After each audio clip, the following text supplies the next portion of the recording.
Do you want a stronger bench press? Do you even know how to bench press?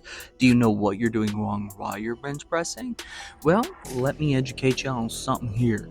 So, first off, let me ask you a question. Are you warming up before you bench press? And if you are warming up, what are you warming up? Are you just doing some push-ups? Are you just doing a little bit of flies? Maybe a little bit of chest press? Maybe some triceps? Maybe a little bit of shoulders?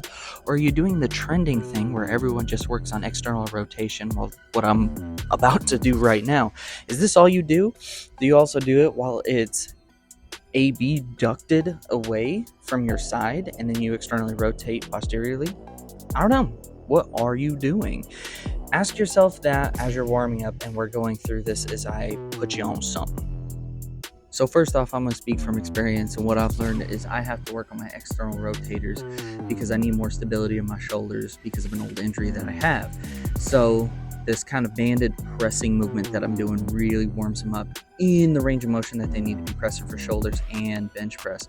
So overall, I know specifically what I need. I don't know what you need. So there's a wide range of advice and different things that you can do, but take this advice and let it be the spark that lights the flame for you going out and figuring out what you need to learn and how you need to apply it. So make sure that you really think about what you need to warm up for bench press. Now, some big stuff that you really need to be able to focus on while bench pressing are your triceps and your lats. The bigger your back is pumped up, the more stable and more strong you're going to be because you're going to feel more sturdy. Your body's going to allow you to produce more force while you're up under that bar. So warm up your triceps, warm up your lats, warm up your rhomboids, your middle lower trapezius, and feel it out. Feel it out. Trust me, it goes a long way. So get a little bit of a pump in the back, get a little bit of a pump in the triceps, warm them up, prime them, do not exhaust them. It'll go a long way. So feel it out, but don't skip it. Take the time. If you want to be serious about lifting, then go ahead and do it. Not all of us can just go in the gym and start lifting heavy weight. Besides, most of those people who just go in and start doing it, they don't lift for very many years before all of a sudden, they're like 31 years old and they're like, yeah, I used to be pretty strong back in the day, but, they have a blown out knee. They have tons of injuries to their shoulder, their back. Like, they didn't think about the long run, and so they just burnt out real quick. Now, can we go in and do it? Absolutely, we could just go in and do that, but we're going to get hurt. And if we don't get hurt now, we'll get hurt eventually, so be smart about it. Take the time, warm up, prep yourself. This is lesson 1. Now, the second lesson is we need to start focusing on specific movements, movement patterns, and cues. So that was a little time lapse of me just getting everything ready. So when we're going in, yeah, we're warm, but when we do a heavier compound, you need to warm up with base movement, lightweight. Get used to the movement pattern. Focus on the cues. Like right here, I'm focusing on leg drive. I'm focused on foot contact. I'm focused on keeping my hips tight, my back slightly arched, my shoulder blades pinched, bending the bar, and I'm focusing on where I'm bringing the bar down, which is right at my diaphragm for where I am. Biomechanically, that's just where I need to bring it down to keep everything in proper position. Overall, it's something that I know that I have to do. And something that I've always said is treat an empty bar as if it was a full bar. If you don't respect the lightweight, the big weight won't respect you.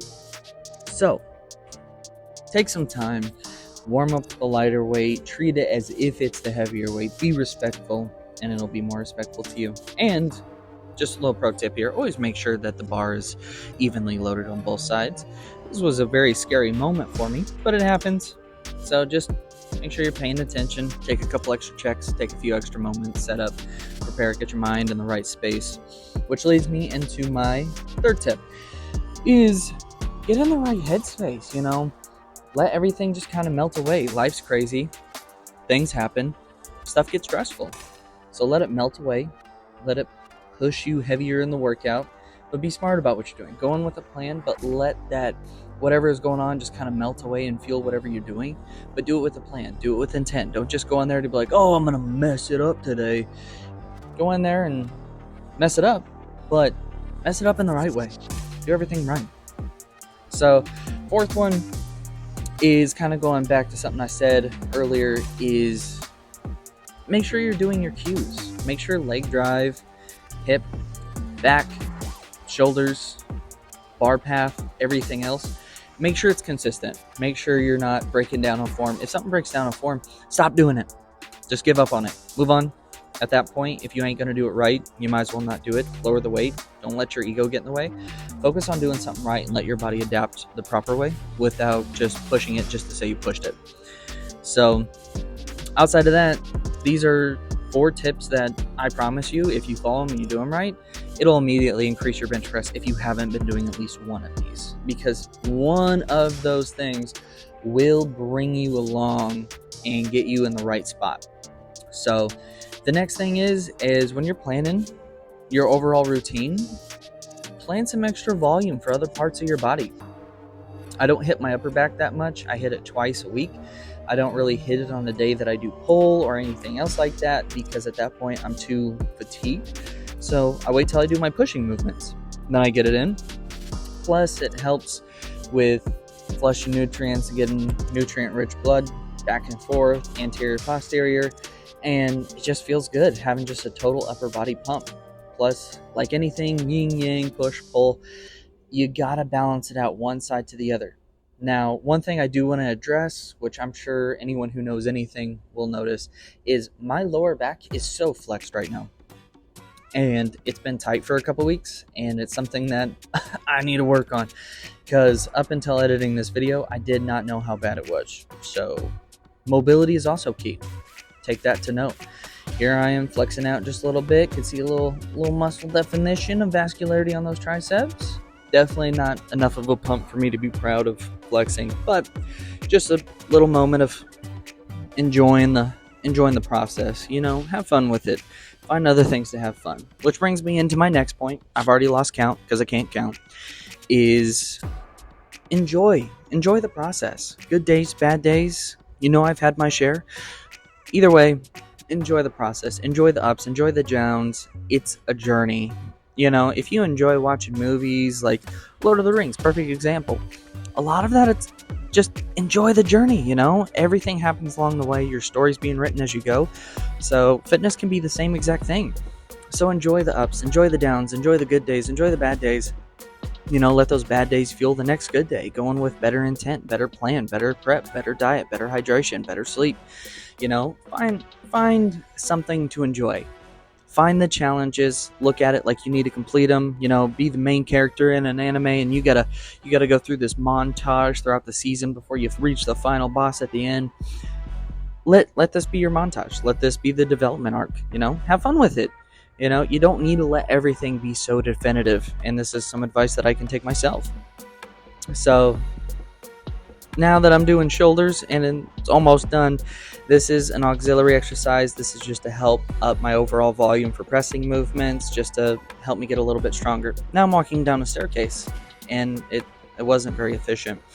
So auxiliary exercises, they're going to help up whatever prime movement that you want to focus on. So if it's bench press and you work on some other pressing with targeting different metabolic systems, that allows you to focus on a couple more adaptations and variations to allow you to just continue to move forward. And any of you wondering what happened there is when I dropped down, the end of the handle hit me in the bicep.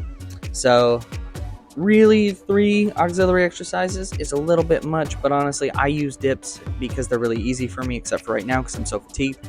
I use them as kind of like a pump to help me recover. So if I get a little bit of a pump halfway through towards the end, it's just to help me recover before the next day, because the next day I'm going to be hitting something else hard. So now we're working on some accessories. So we're going to do some lateral raises while focusing on scapular depression. That's just to help make sure my upper traps technically don't engage as much. So again, flexing just a little bit. I can see some vascularity, some more muscle definition, some striations. I was feeling pretty good, to be honest. It wasn't a great pump session, but I ain't mad. I ain't mad. That's all I'll say. I ain't mad. That's all I'll say. So if you're having an issue feeling, I guess I'm still flexing. If you're having an issue feeling your side delts, then try depressing and holding down your scapula while you're doing lateral raises. Due to reciprocal inhibition, it will shut off your upper traps, and you'll be able to bias the lateral head a lot more. And I promise you, if you have an issue with lateral raises and feeling it where you should, give it a try. Next up, we have a little bit of core and some grip training. So we got some suitcase carries. Now, either you can use a barbell or you can use a dumbbell. Now, this is just core training. What I advocate for is do a little bit of core every single day. Don't be that person who literally just does core once a week and just obliterates by doing sit-ups and flutter kicks and bicycles and Russian twists. Like, honestly, you're just working your rectus abdominis in a shortened state. It's not that beneficial. Move on. Do something different. Break it up throughout the week. Focus on your side. Focus on rotation. Focus on the back side, the posterior side. Focus on the front side. Mix it up. Do it throughout the week. It's just like any muscle. You can't train the same muscle every single day and expect to recover and get stronger from it. It doesn't work that way. That's not how it works. It just doesn't. So quit asking. Lastly, last accessory here, we have tricep extensions with a band. That way I can get a little bit more of a flare with my current cable setup. I can't do it like you can in a gym where you get the rope and then you focus on further extension. Doing a little bit of a rocking motion here to get a better line of pull. That way I maximize resistance through the full movement. So make sure that you're doing full range of motion. I promise it'll go a long way. I enjoy doing bands. You can do this on cables, any sort of setup that you want to do, really. So thank you all for being here with me. And let me know what you think down in the comments. Make sure to subscribe and stay grinding, stay smiling, and of course, stay silly. And I will see you all in the next video. Till then, later. Shimmy, shimmy, shimmy, shimmy, shimmy, shimmy, shimmy.